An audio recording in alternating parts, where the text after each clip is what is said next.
주식 심화론입니다. 목요일 오늘의 첫 번째 주제 화면으로 확인하시죠. 반도체 패키징 산업 현황과 탑픽은? 오늘 반도체 공정 가운데 패키징에 대해서 알아보도록 하겠습니다. 오늘 함께해 주실 분 윤여민 팀장 만나보도록 하겠습니다. 안녕하십니까? 네, 안녕하십니까? 네, 소속을 옮기셨죠? 지금 옮기고 있는 상황입니다. 옮기고 계시는군요. 네. 알겠습니다. 하나금융투자 윤여민 팀장 오늘 함께 이야기 나눌 텐데요. 우선 마이크론발 업황 우려가 이번 주 다시 한번 제기가 됐어요. 반도체 얘기하면서 이 얘기 코멘트도 한마디 들어봐야 될 것 같아요. 그러니까 마이크론 지금 테크놀로지가 지금 회계 연도가 다르죠. 그러니까 4분기죠. 우리는 3분기인데 지금 사실은 역사적인 그 실적을 냈어요. 근데 주가는 빠졌죠. 결국은 이제 지금은 잘 나온 거에 대해서는 충분히 이해한다. 그럼 이제 다음엔 어떻게 할 것인가. 사실 근데 미국에서도 그 업황에 대해서는 상당히 좀 그 갑론을박이 많아요.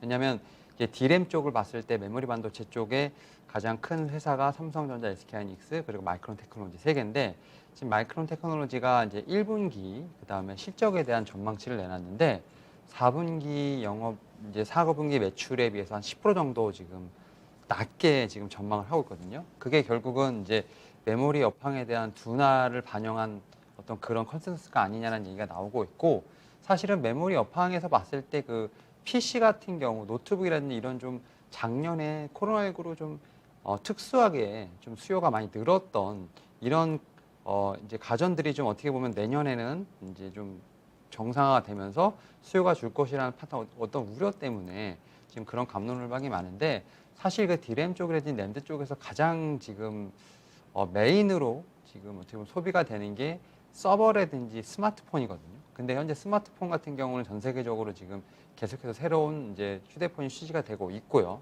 그다음에 서버 같은 경우는 수요가 좀 견조한 상황입니다. 여기에 지금 PC 같은 경우는 전체 지금 메모리에서 13% 정도밖에 안 되기 때문에 작년이 좀 많이 특이했던 거고 오히려 예년에 어떤 수요로 회복되는 거기 때문에 저는 오히려 좀 긍정적으로 좀 보고 있습니다. 에 따라서 마이크론 테크놀로지 같은 경우도 지금 현재 목표가가 사실 110불이었는데 뭐 85불 뭐 지금 목표가를 하향하는 데도 있고 중립을 놓는 데도 있고 여러 가지도 많아요. 그리고 그런 부분이 삼성전자, SK하이닉스도 지금 계속해서 오고 있는데 저는 뭐 삼성전자 지금 가격이면 충분히 매수 가능하다 말씀드릴 수 있을 것 같고 SK하이닉스 같은 경우도 10만 원 미만에서는 당연히 매수를 해야 된다고 생각을 하고 있는 상황입니다. 뭐 그리고 저는 이제 이미 주가는 선반영을 한 거죠.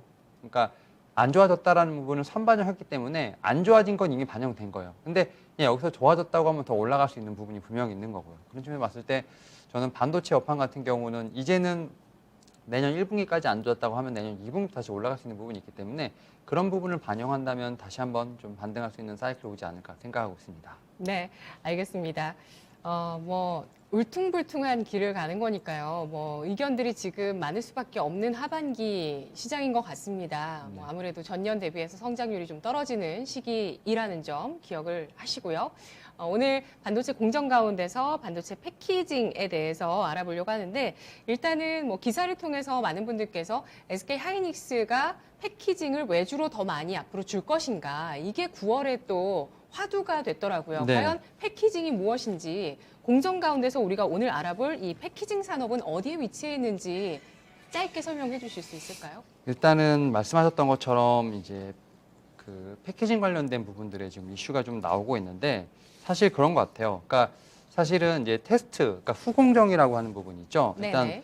그 반도체가 나왔을 때 어떤 불량 칩을 고객에게 전달하기 전에 좀 선별을 하고 결과값이 없어서 뭐 공정하고 점검하는 공정 이런 부분을 이제 테스트라고 하는데 여기서 이제 어떻게 보면 패키징에서 나중에 출하하는 것까지 이런 부분을 좀 후공정이라고 하고 이제 테스트 패키징이라고 하는데 사실은 이제 말씀하셨던 것처럼 파운드리 쪽에 좀 어떤 공정이 좀 세분화되고 지금 산업이 커지다 보니까 결국은 이제 SK하이닉스라든지 지금 삼성전자 같은 종합 반도체 회사들이 다 이제 물량을 감당하지 못하는 상황이 오다 보니까 이제 외주를 주기 시작하는 상황이 발생을 했어요. 그리고 이제 외주도 상당히 좀 확대되고 있는데 특히 이제 작년이랑 올해 솔직히 좀 좋지 못했던 부분은 충분히 있었습니다. 왜냐하면 작년에는 코로나19의 어떤 그런 좀 뜻하지 못한 상황이 있었고 특히 삼성전자 같은 경우 올 상반기에 이제 그 텍사스의 한파로 인해서 지금 공급에 대한 차질이 좀 상당히 있었습니다. 이러다 보니까 후공정 업체들에 대한 어떤 우려도 분명히 있었던 부분은 있습니다만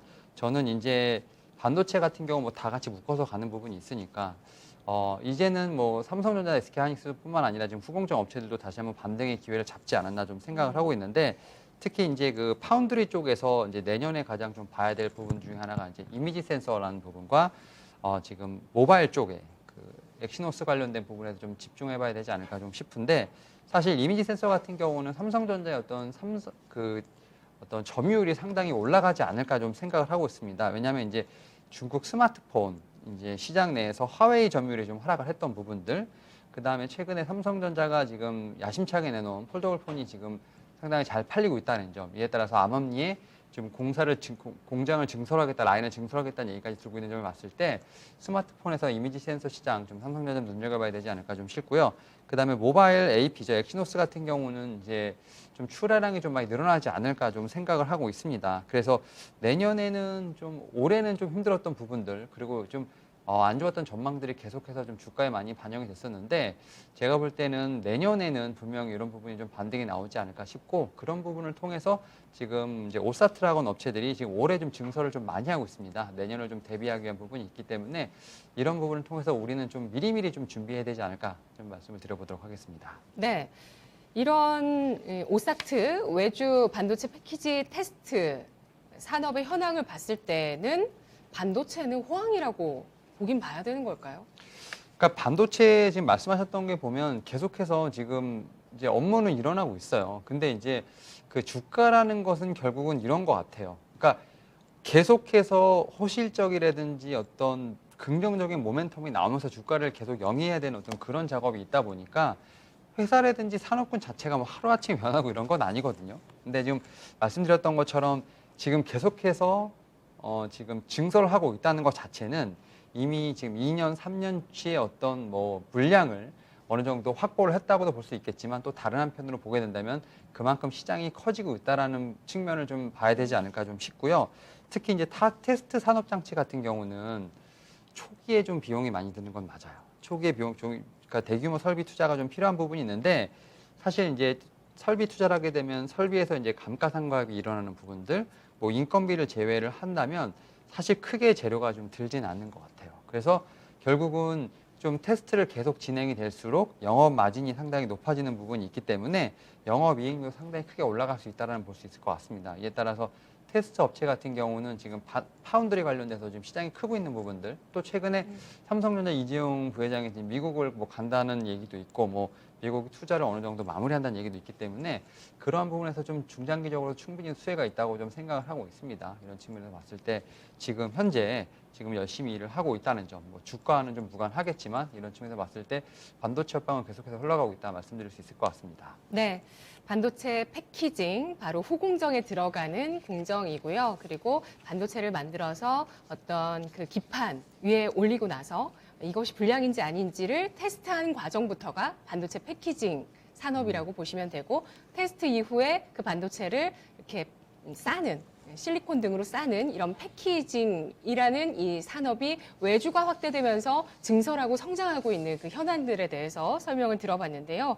자, 그러면 테스트 산업의 공정의 종류들을 좀 알아볼게요. 그러면 좀 더 우리가 이 종목이 관련주가 되겠구나 이렇게 이해할 수 있을 것 같아요. 일단은 첫 번째로 좀 이미지 센서, CIS라고 하는데 그땐 이 이미지 센서 관련된 시장이 상당히 커지고 있다 볼 수 있을 것 같아요. 특히 이제 CIS 같은 경우는 카메라에서 인식된 빛을 지금 전기적으로 영상 신호를 변환해서 해주는 역할을 하는 지금 반도체라고 말씀드릴 수 있을 것 같고, 사실 이제 이미지 센서 칩 같은 경우는 이제 스마트폰의 카메라가 고사양되면서 좀 이제 시장이 좀 더 크기 시작했고, 또 최근에는 이제 차량용 어플리케이션에 대한 부분도 좀 다변화되면서 시장 자체가 좀 파이가 커지고 있다 말씀드릴 수 있을 것 같습니다. 이에 따라서 전체 이미지 센서 시장 같은 경우는 2019년에 지금 150억 달러 정도 됐는데 2025년에는 263억 달러, 연평균 10% 정도 성장할 것으로 보이고 있고, 특히 앞서 말씀드렸던 것처럼 스마트폰 이미지 센서 시장에서 삼성전자의 점유율 상승이 상당히 기대가 된다 말씀드릴 수 있을 것 같습니다. 뭐 좀 약간 역사적으로 말씀을 드리면 미중 간의 이제 어떤 무역 갈등으로 인해서 화웨이 스마트폰 출하량이 상당히 줄었어요. 이런 부분들을 통해서 사실 그 화웨이에 좀 이미지 센서를 좀 독점적으로 공급하던 소니가 사실은 이제 그 이미지 센서 시장에서 매출을 많이 못 올리게 되는 또 사건이 된다 말씀드릴 수 있을 것 같고, 또 이제 중국 스마트폰 이제 뭐 오포라든지 비보 같은 이제 화웨이 점유율을 좀 가져오기 위한 어떤 싸움이 이뤄지고 있는데, 여기서 지금 이제 경쟁적으로 그 카메라의 스펙을 좀 많이 올리고 있는 상황인데요. 이런 어떤 스펙의 상향을 통해서 삼성전자가 약간은 조금 반대적인 수혜를 좀 볼 수 있지 않을까 생각을 하고 있는 부분도 있습니다. 여기에 지금 뭐 삼성전자 같은 경우는 또 차량용 이미지 센서를 지금 출시를 하고 있는 상황입니다. 특히 이제 차량용 이미지 센서 같은 경우는 좀 급격하게 성장을 하고 있다 말씀드릴 수 있을 것 같은데, 2019년에 9억 달러에서 2025년에 25억 달러로 지금 연평균 17% 정도 성장을 하고 있다고 말씀드릴 수 있을 것 같습니다. 어떻게 보면 그 이미지 센서 시장에서 좀 가장 크게 좀 성장하는 섹터라 볼 수 있을 것 같고, 좀 말씀드렸던 것처럼 삼성전자 같은 경우는 이제 워낙 종합 반도체로서 라인을 좀 많이 가지고 있는 부분이 있기 때문에 오히려 차량용 이미지 센서에 처음 진입을 한다 하더라도 좀 유연하게 대처할 수 있다는 점, 공급에 좀 탄력성이 있다는 점이 충분히 있다 말씀드릴 수 있을 것 같습니다. 왜냐하면 이제 소니 같은 경우는 신규 라인을 좀 증설을 해야 되는 부분이 있고요. 또 파운드리 라인을 좀 확보해야 되는 부분이 있겠습니다만, 삼성전자 같은 경우는 오히려 이제 디램 라인을 전환을 하면서 좀 탄력적으로 공급을 할 수 있는 부분이 있기 때문에 이런 측면에서 삼성전자는 상당히 유리하다. 이런 측면에서 이미지 센서 시장 같은 경우는 충분히 지금 커지고 있고, 여기에 관련된 업체들 같은 경우는 충분히 메리트를 볼 수 있지 않을까 생각을 하고 있습니다. 네. 성장세가 높은 반도체로 CIS를 소개해 주셨고요. 또 다른 한 가지 반도체 네. 알아볼까요? 모바일 AP라고 하는데 이제 네. 엑시노스라고 지금 알려져 있죠. 뭐 CPU, GPU 우리들이 많이 보고 있는 상황인데, 그런 이제 PC 쪽에서 어떤 그런 지금 모바일과 다른 이제 한 분야가 있습니다. 바로 이제 엑시노스, 이제 삼성전자에 나오는 엑시노스라고 할 수 있는데, 사실 이제 엑시노스 같은 경우는 좀 여러 가지 좀 이슈들이 있어요. 사실 이제 내년에 좀 출하량이 상당히 좋지 않을까라는 생각을 하고 있는데, 사실은 또 여러 가지 또 업체들 봤을 때 조금 뭐 엑시노스는 여러 가지 좀 이슈들이 있다 보니까 좀 점유율이 줄어들 수도 있지 않을까, 뭐 여러 가지 좀 긍정적인 논과 부정적인 논이 있습니다만, 저는 이제 엑시노스가 내년에는 조금 회복을 빨리 할 수 있지 않을까, 좀 어떤 시장 점유율을 빠르게 가져갈 수 있지 않을까 좀 생각을 하는 부분이 있고요. 사실 앞서도 말씀드렸던 것처럼 이제 이 엑시노스 관련돼서 지금 모바일 AP 쪽으로 지금 제가 볼 때는 좀 이렇게 점유율이 늘어날 것을 대비해서 지금 관련된 오스타트 업체들의 지금 증설이 좀 잇따르고 있는데요. 특히 이제 테스나라든지 하나마이크론 같은 경우는 이미 테스트 투자 공시를 했고요. 뭐 네페스 아크 같은 경우도 테스트 양수를 공시한 상황입니다. 여기에 지금 에비세미콘이나 테스나 같은 경우도 추가 투자를 고려하고 있는 부분을 봤을 때, 지금 엑시노스 같은 경우는 내년에 상당히 기대가 된다 말씀드릴 수 있을 것 같고, 특히 이제 내년에 그 공급 증가가 좀 기대되는 요인 중 하나가 뭐냐면, 지금 파운드리 수율이 상당히 개선되지 않을까 좀 생각을 하고 있습니다. 특히 이제 파운드리 같은 경우는 뭐 올해 좀 이슈가 좀 많았습니다만 내년엔 상당히 안정되지 않을까 좀 생각을 하는 부분이 있고요. 또 이런 부분을 통해서 안정적으로 좀 공급이 이루어지지 않을까 판단을 하고 있습니다. 그리고 이제 GPU의 성능 개선이 좀 점유율 회복을 좀 어떻게 보면 점치는 또 다른 이유가 될 수 있기 때문에, 제가 볼 때 엑시노스 같은 경우는 삼성전자 어떤 중저가 스마트폰에서 지금 납품이 한 23% 정도 진행이 됐었는데, 내년에는 한 50% 이상 상승하지 않을까 좀 생각을 하고 있습니다. 이런 측면에서 봤을 때 제가 볼 때 엑시노스 같은 경우도 상당히 좀 중요한 키포인트가 되지 않을까 좀 생각을 하면서, 제가 볼 때는 이 두 이제 이미지 센서라든지 지금 네. 모바일 AP 쪽에 엑시노스 쪽에 좀 이 파운드리 쪽 관련된 부분은 좀 계속해서 지켜봐야 되지 않을까 생각을 하고 있습니다. 네. 이렇게 이미지 센서와 모바일 AP 쪽에 네. 수요가 늘어나면서 성장하게 되면서 이런 반도체 패키징 산업의 성장을 네. 견인하고 있다라는 말씀이신 거죠? 네, 맞습니다. 그러니까 예. 뭐 사실 이제 반도체 하면 이제 보통 메모리, 비메모리라고 말씀드릴 수 있을 것 같은데, 제가 지금 말씀을 좀 드리는 부분은 특히 이제 약간 비메모리 쪽에 좀 가깝다 말씀드릴 수 있을 것 같고, 이제 메모리도 포함을 하는 거죠. 그렇죠. 다 예. 포함을 하는 건데, 사실 이제 비메모리 쪽이 더 많이 큰다라고 볼 수 예, 있을 예. 것 같아요. 그러다 근데 보니까 저는 사실 파운드리랑 네, 패키징이랑 네. 뭐가 차이가 있을까 이런 생각이 들기는 해요. 그러니까 개념의 차이가 뭐가 있을까? 그러니까 이제 그 메모리 비메모리는 알고 계시죠? 예, 그러니까 뭐 그렇죠. 시스템 뭐 이런 거고 이제 파운드리는 결국 그겁니다. 설계만 하는 회사가 있고, 그렇죠. 그러니까 조립만 하는 회사가 있고, 그러니까 이제 설계를 하는 회사들 같은 경우는 대부분 이제 뭐 애플 같은 경우도 설계를 합니다. 그리고 그런 이제 업체를 팹리스 업체라고 네, 하죠. 그렇죠. 그러니까 파운드리 이제 그 설계를 받아다가 조립만 하는 회사.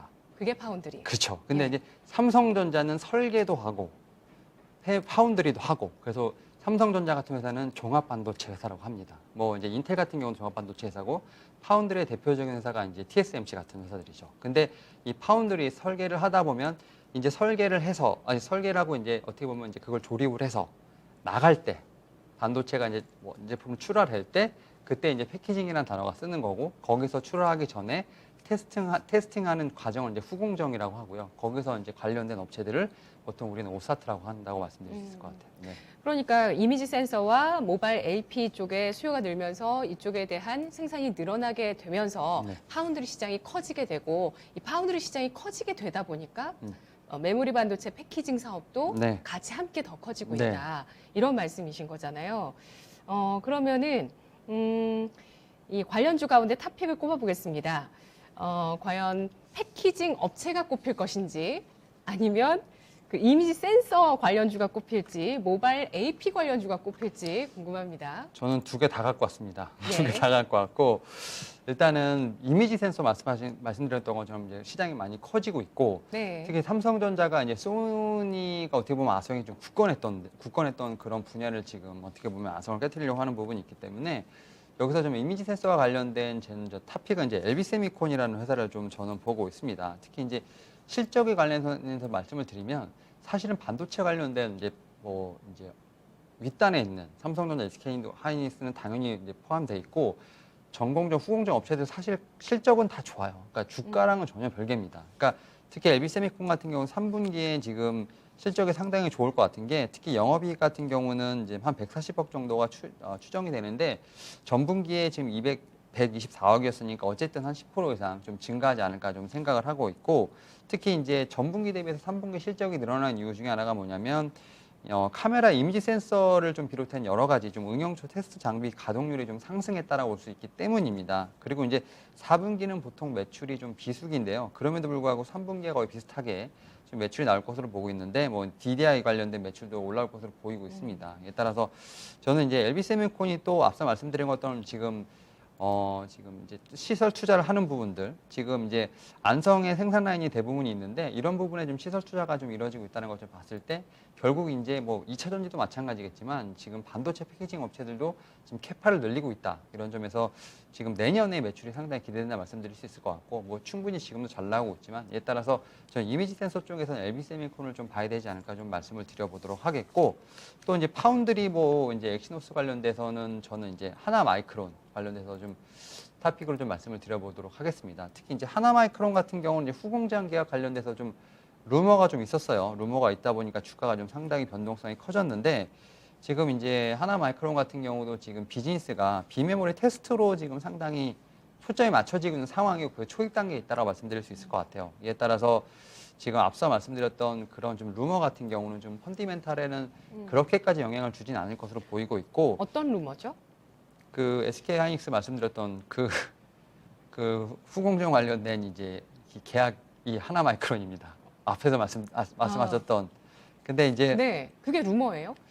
지금 루머로 밝혀졌는데 뭐 잘은 모르죠. 근데 뭐 진행이 되고 있다고 저는 생각을 하고 있기 때문에 그럼 아예 독점으로 그 SK 하이닉스가 외주로 주는 패키징 쪽의 수주를 독점으로 하나 마이크론에게 준다라는 루머가 시장에 있었던 건가요? 그러니까 일단 그런 네. 뉴스로 한번 하나마이크론이 한번 크게 주가 상승했었는데 네. 또 이제 그러니까 공시가 약간 좀 부인하는 식으로 나왔기 때문에 예. 그런 쪽으로 좀 하나마이크론이 약간 좀 급락이 나왔다 좀 약간 주가가 좀 변동성이 있었는데 사실은 모르죠. 어떻게 될지는 모르겠습니다만 뭐 아예 뭐 검토를 안 했다라고 좀 보기는 힘들고 결국 이제 그런 부분은 이제 공시를 봐야겠지만 결국 이제 하나마이크론이 그만큼 이제 SK 하이닉스에도 어느 정도 기술력을 인정받고 있다라고 생각이 들고 있고 앞서 말씀드렸던 것처럼 사실 엑시노스 쪽에서 충분히 좀 수요가 내년에 하반기에 내년 쪽에 좀 회복이 된다고 하면 하나마이크론의 어떤 테스트 패키지 테스트도 일정하게 좀 영업이익을 낼 수 있는 부분이 충분히 있기 때문에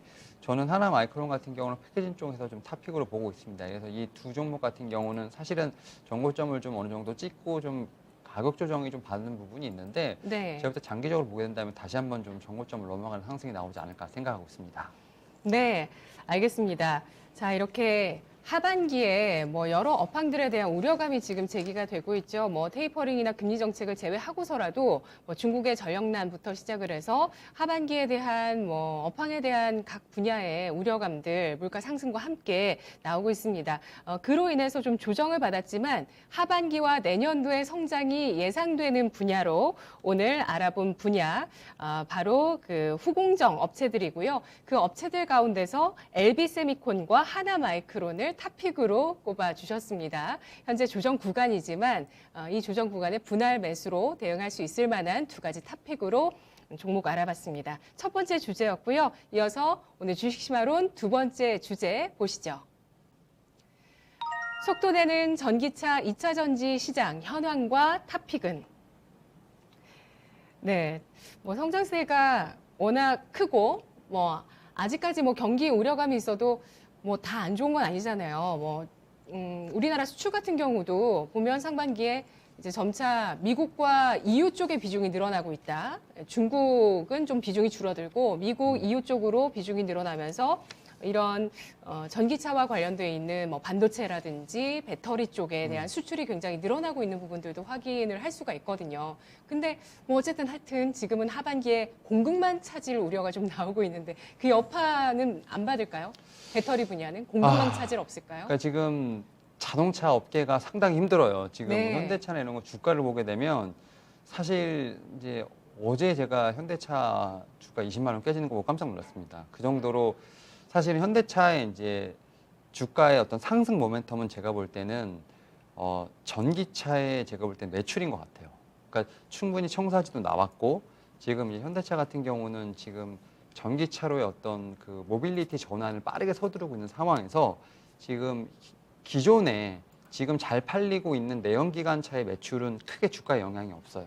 왜냐하면 지금도 잘 팔리고 그걸 알고 있으니까. 다만 이제 전기차, 수소차 같은 친환경차가 얼만큼 매출의 비중을 차지하는가 이런 부분이 나와야 되는데 지금 자동차 업계는 계속해서 공장이 서고 있고 뭐 코로나19 관련된 부분들 그다음에 뭐 반도체가 수급이 안 되는 이런 부분들을 위해서 사실은 뭐 올해 뭐 글로벌적으로 앞서 말씀드렸던 것처럼 뭐 제가 개인적으로 말씀드렸지만 지금 자동차 업계가 피해가 워낙 큽니다. 그러다 보니까 사실은 이런 부분이 어느 정도 해소가 돼야 되는 부분이 있는데 저는 지금 병목 구간에 있다고 생각을 하고 있고 다만 이제 우리나라에서 특히 이제 반도체, 차량용 반도체를 만들 수 있는 회사들이 있음에도 불구하고 별로 이제 관심이 없어요. 왜냐하면 마진이 워낙 낮은 반도체 사양이 높은 건 아니거든요.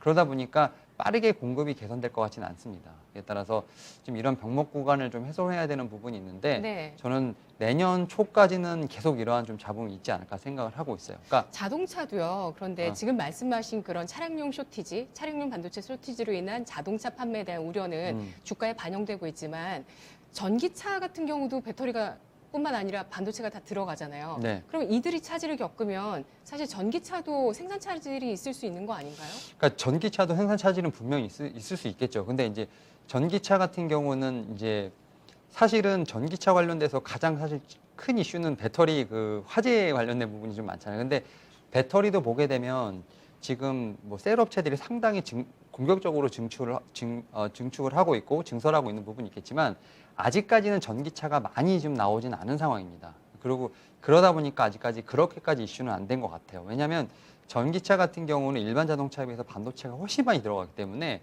말씀하셨던 것처럼 쇼티지 관련된 부분이 충분히 우려가 될 수 있는데 아직까지 지금 시장에서 그 기존에 지금 내연기관차를 만들던 회사들이 전기차를 만들겠다고 선포를 하고 이제 어느 정도 내놓고 있지만 그게 본격적으로 팔리지는 아직은 그러니까 팔려서 매출이 잡힌다고 유의미한 매출이 잡힌다고 보기는 어렵기 때문에 아직까지는 그런 이슈까지는 오지는 않는 것 같아요. 근데 이제 말씀드렸던 것처럼 쇼티지가 좀 장기화되면 분명히 전기차 쪽에서도 영향은 분명히 있을 겁니다. 그래서 네.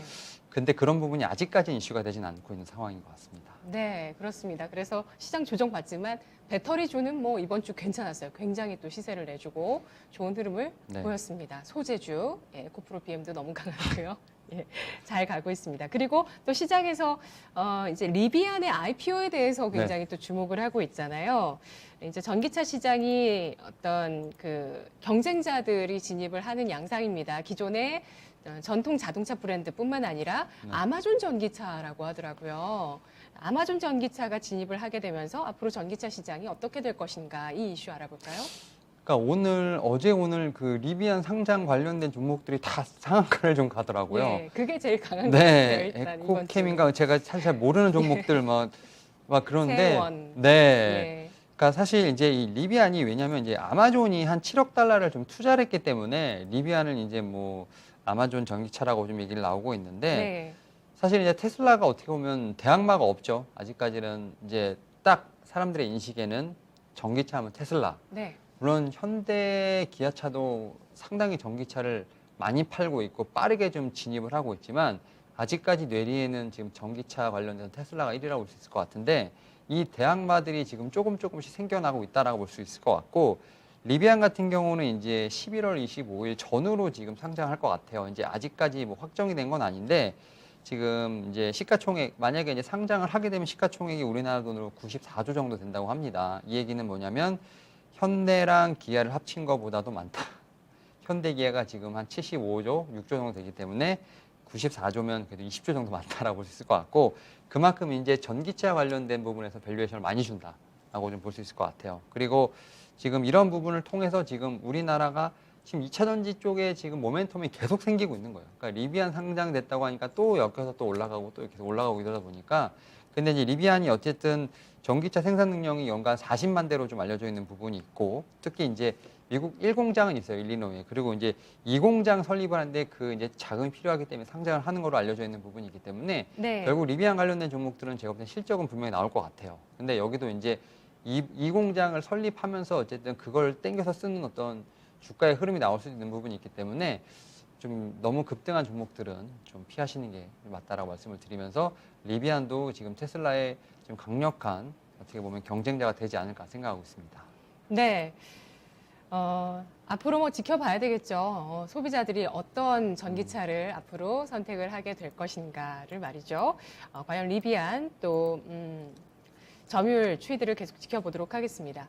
현대차가 잘 돼야 되는데 말입니다. 현대차 같은 경우도 이제 이런 전기차 시대에 대응을 하기 위해서 전기차 풀 라인업을 조기 구축하겠다. 내년까지 조기 구축하겠다는 내용이 나오고 있어요. 어떤 내용인가요? 현대차가 정말 강력하게 드라이브를 걸고 있는 것 같아요. 예. 왜냐하면 라인업이 바뀔 때마다 그 라인을 다시 깔아야 되고 그 돈이 어마어마하게 드는데 지금 어떻게 보면 그 경영자가 바뀐 이후에 상당히 드라이브를 강력하게 걸고 있다 생각하고 있고 사실 2025년까지 그 전기차를 풀 라인업을 깔겠다고 했는데 2022년까지 깔겠다고 합니다. 그러니까 3년을 앞당기고 있는데 그러니까 이게 뭐냐면 결국 전기차의 전환 속도를 빠르게 가져가서 전기차 시장 점유율을 올리겠다라는 어떤 기업의 목표라고 말씀드릴 수 있을 것 같고 좀 내년부터 다목적 차량 등 여러 가지 지금 차종과 관련해서 신규 전기차가 6종이 나온다고 합니다.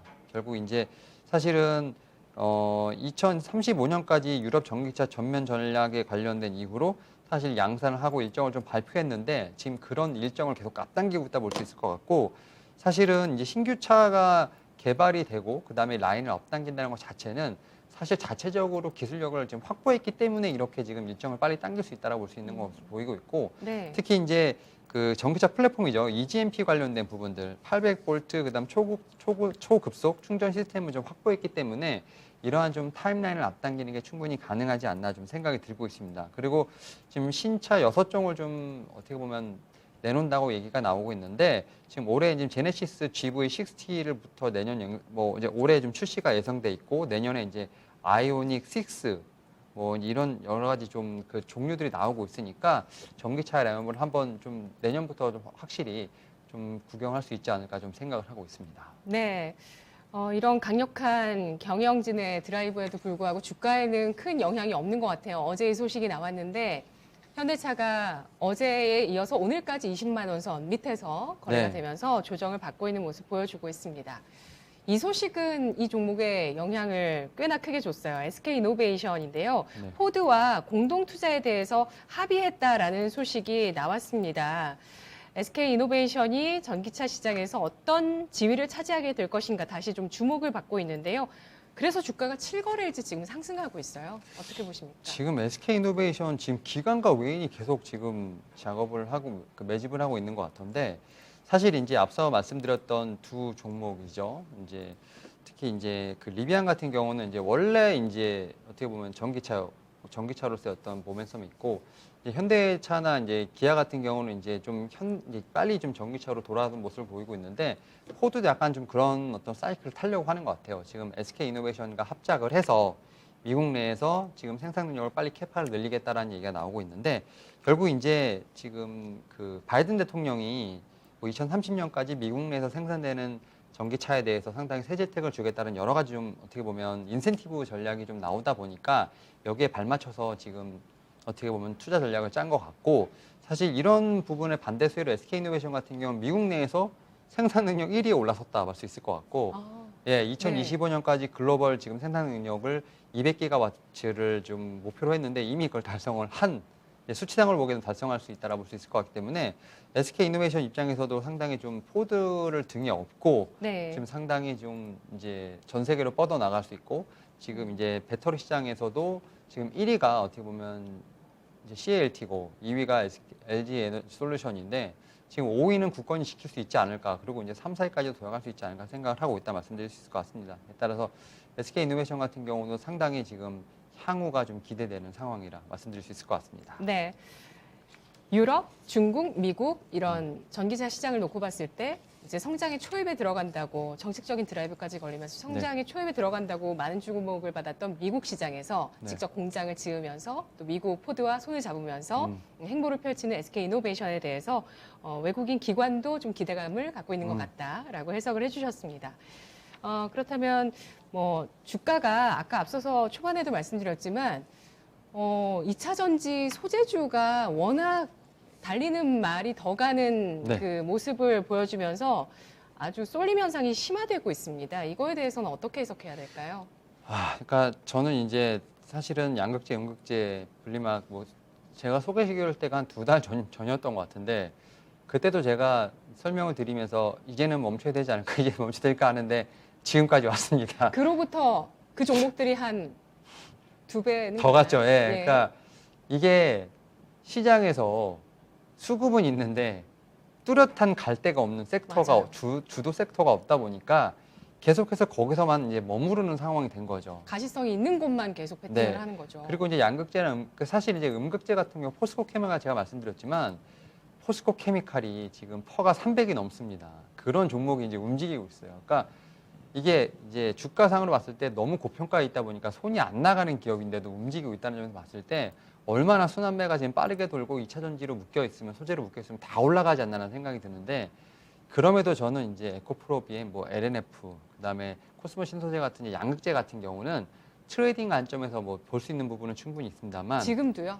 네, 지금도 솔직히 올라가는 말에 지금 그러니까 달리는 말에 올라타야 된다는 생각을 조금씩 하고 있어요. 왜냐하면 누워있는 종목을 하기에는 너무 수급이 안 들어오고 있기 때문에 뭐 그런 트레이딩 관점은 좀 괜찮겠습니다만 중장기적으로 좀 가져가려면 너무 오래 기다려야 될 것 같아요. 그래서 저는 뭐 트레이딩 관점도 유효하다고 생각하고 있습니다만 그래도 저는 말씀을 드리고자 하면 그래도 4대 소재는 좀 그만하시는 게 좋고 오히려 지금 안간 쪽 오히려 인프라나 장비 혹은 뭐 셀 쪽으로 보시는 게 어떨까 이렇게 생각하고 있습니다.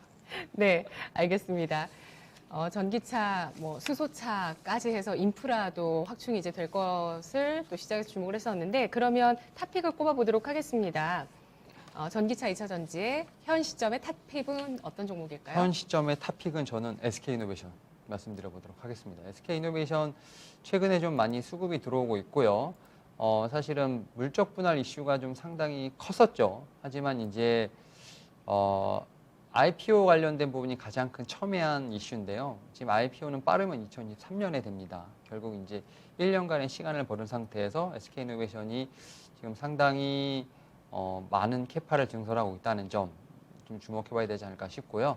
또 한 가지 중요한 게 뭐냐면 SK이노베이션은 또 정유회사이기도 합니다. 최근에 유가 상승을 해서 정제 마진이 지금 올라가고 있기 때문에 이쪽에 대한 수혜도 충분히 있다 말씀드릴 수 있을 것 같고, 뭐 SK이노베이션은 지금 26만 원대 많이 올라오긴 했습니다만 충분히 저는 매수권이라 말씀드릴 수 있을 것 같고, 목표가를 좀 드리진 않았습니다만 1차적으로 한 30만 원, 2차적으로는 지금 3만 원이 33만 원 정도가 정고점인 것 같은데 중장기로 보게 되면 33만 원 넘어가지 않을까 생각하고 있습니다. 네, 알겠습니다. 연말 유가의 움직임도 주목되고 있는 가운데 미국 투자를 확대하고 있는 배터리주 SK이노베이션 토픽으로 꼽아주셨습니다. 오늘 분석 잘 들었습니다. 네, 감사합니다. 고맙습니다.